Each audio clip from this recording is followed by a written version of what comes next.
ඔයාලා තිඩ නැහැ කියලා වගාවක් කරන්න නැතුව ඉන්නවද? එහෙම නැත්නම් මහන්සියට කම්මැලිකමට වගේ අත්හැරලා දෙන්නේ?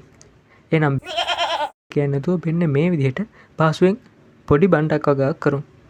මුලින්ම බණ්ඩක්ක බීජ මේ විදිහට වතුරට දාලා පැය 12ක් විතර තියන්න ඕන. මම මෙතනදී පාවිච්චි කරන්නේ මෙන්න මේ හරිත කියන බණ්ඩක්ක විශේෂය.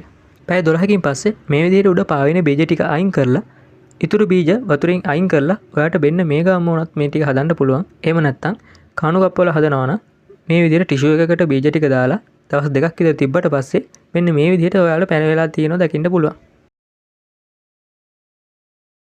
ඉතින් ඔයාලට මේක බිම හදන්න පුළුවන්. එහෙම නැත්නම් අඟල් 16 වගා බෑග් එකකට මතු පිටපස් කොම්පෝස්ට් සහ වැලි එක බැගින් එකතු කරලා එක පැකට් එකකට බීජ උපරිම 2 ගානේ දාන්න පුළුවන්. සතයක් විතර යද්දී ඔයාලට මේ වගේ පැලවිලා මාසයක් ඇතුළත මේ වගේ කරල් මල් ඇවිල්ලා තියෙනවා දකින්න පුළුවන්. ඉතින් ඔයාලට දවස් 45ක් ඇතුළත බණ්ඩක් වල පළවෙනි අස්සන්න ගන්න පුළුවන්. ඉතින් ඔයාලට පේනවා ඇති මේක කොච්චර ලේසියෙන් සහ පහසුවෙන් ගෙවත්තේ වගා කරන්න පුළුවන් කියලා.